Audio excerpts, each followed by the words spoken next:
Right now on Action News.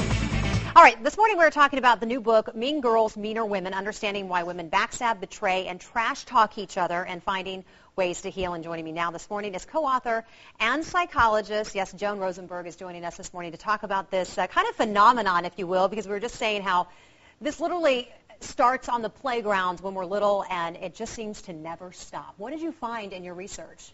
Well, that it doesn't stop. And one of the things that we've noticed is that women who don't feel very good about themselves, or we describe it as women experiencing some self-hatred, that they're the ones that often have a tendency to then interact and be hostile and angry and bitter towards other women. Okay, and we see that, but then sometimes it doesn't.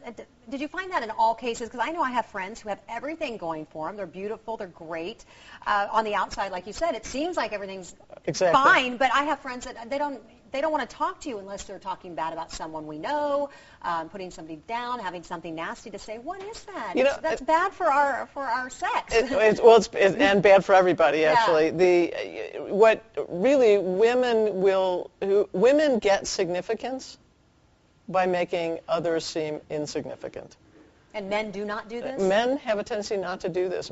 If you notice how men go at each other. Yeah, what's their issue? Women actually have, I think, something to learn from men. And there are physiological differences, there's some brain differences. But women, first of all, have a very difficult time with what I call the hard or difficult feelings. Anger, aggressiveness, envy, jealousy, competitiveness.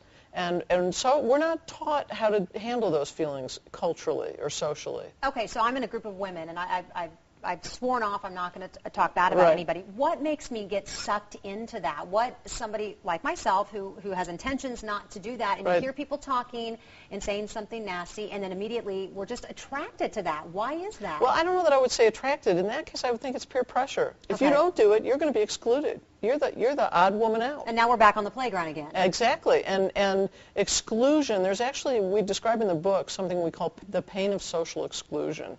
And really, it feels like you're left out alone in the wilderness and left there to kind of fend for yourself if you don't join along. Okay. Well, who needs to be reading this book, and how do we get it in the right hands of people? All women? Or, I mean, because some people don't know they have a problem doing this, or don't think it's a problem at all, maybe. They may not think it's a problem. Well, certainly we think educators for so schools.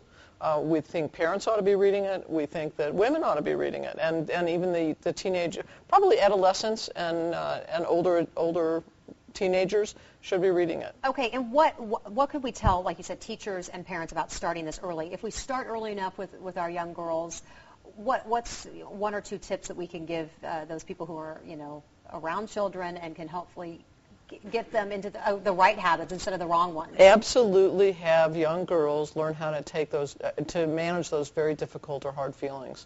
Take those feelings seriously, the anger, the envy, the competition. Help them, well, I call it, help them experience it, and then help them learn how to express it.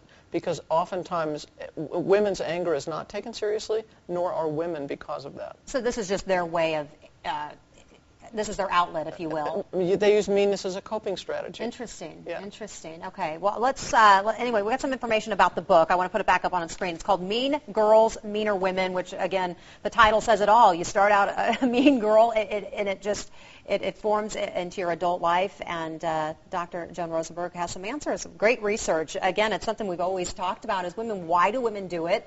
And hopefully people will find the answer. I hope so too. But starting girls out young is the key. Absolutely. And women, if women learn how to both experience it and then express it, and also make the decision, as you talked about, being well-intentioned about not hurting another woman, then they'll do just fine. So they can rehabilitate. Exactly. All right, Doctor, thank you so much. Again, we'll be right back, putting some information there on your screen about how you can get this great book. Stay with us.